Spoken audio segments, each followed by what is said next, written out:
அதிக பற்றுடன் உறவுகளுடன் அல்லது உலக பிரகாரமான காரியங்களுடன் சார்ந்து அது இல்லாமல் வாழவே முடியாது என்ற நிலைக்கு செல்வது ஒரு வகையான விக்கிரக ஆராதனை. பழைய ஏற்பாட்டில் செல்வம் என்பது ஒரு ஆசீர்வாதம். வளம், சந்ததி, நிலம் என்று பல எடுத்துக்காட்டுகள் இருக்கின்றன. அப்ரஹாம், தாவீது, யோபு, சாலமன் இவர்களெல்லாம் மிகப்பெரிய செல்வந்தர்கள் தான். புதிய ஏற்பாட்டில் செல்வம் என்பது ஆசீர்வாதம், அந்த செல்வத்தின் மேல் பற்றுதல் வைப்பது தவறு என்று எச்சரிக்கிறது. பணத்தின் மேல் வைக்கும் ஆசைதான் எல்லா தீமைக்கும் வேறாக இருக்கிறது என்று 1 தீமோத்தேயு 6:10 சொல்கிறது. செல்வந்தனாக இருந்த வாலிபன் ஒருவன் இயேசுவிடம் வந்து, நித்திய ஜீவனுக்குள் பிரவேசிக்க நான் என்ன செய்ய வேண்டும் என கேட்டான். 10 கட்டளைகளை கடைபிடி என்று சொன்னார். இவையெல்லாம் நான் பிறந்தது முதல் செய்து கொண்டிருக்கிறேன். அப்படியென்றால் உன் சொத்துக்களை விற்று ஏழைகளுக்கு கொடுத்துவிட்டு என் சிலுவையை சுமந்து கொண்டு பின்பற்றி வா என்று சொன்னார். இளைஞன் மனமுடைந்து போய்விட்டான். அவன் மிகப்பெரிய செல்வந்தன். அதை விடவே முடியாத நிலையில் இருந்தான். அதிக பற்றுதல் அவனை இயேசுவிடம் நெருங்க விடாமல் வைத்திருந்தது. அவன் திரும்பி கூட பார்க்காமல்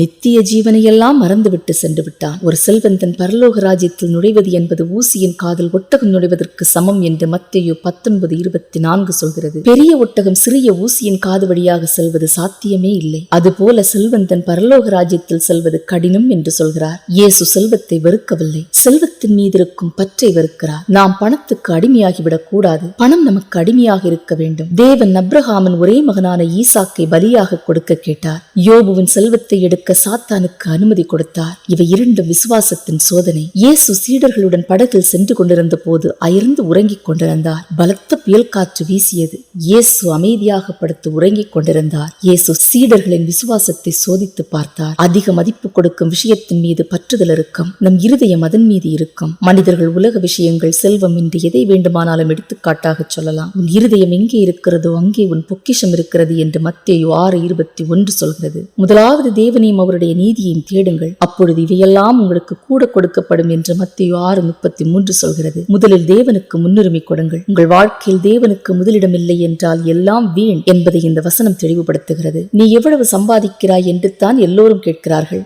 வாழ்க்கைக்கு அதுதான் பாதுகாப்பு. நான் கஷ்டப்பட்டு சம்பாதித்து சேர்த்த செல்வம் நான் ஏன் மற்றவர்களுக்கு கொடுக்க வேண்டும் என்று பலரும் கேட்கிறார்கள். தேவனையும் செல்வத்தையும் ஒரே நேரத்தில் சேவிக்க முடியாது என்று மத்தேயு 6:24 சொல்கிறது. ஆவியில் எழுமி உள்ளவன் பாக்கியவான், அவன் பரலோக ராஜ்யத்தில் நுழைவான் என்று மத்தேயு 5:3 சொல்கிறது. ஏழைகள் எல்லாவற்றுக்கும் தேவனை மட்டுமே சார்ந்திருப்பார்கள். வரி வசூலித்துக் கொண்டிருந்த சக்கேயு இயேசுவை பார்க்க துடித்தான். இயேசு அழைத்தவுடன் ஓடி வந்து, என் செல்வத்தின் பாதியை ஏழைகளுக்கு கொடுக்கிறேன், அநியாயமாக எடுத்ததை 4 மடங்காக திருப்பிக் கொடுக்கிறேன் என்று சொன்னார். யோபு எல்லா செல்வத்தை இழந்த போதிலும் கர்த்தர் கொடுத்தார், கர்த்தர் எடுத்தார் என்று அவர் நாமத்தை ஸ்தோத்தரித்தார். செல்வம் தற்காலிகமானது, தேவன் நிரந்தரம் என்பதை மறந்து விடாதீர்கள். ஆமென்.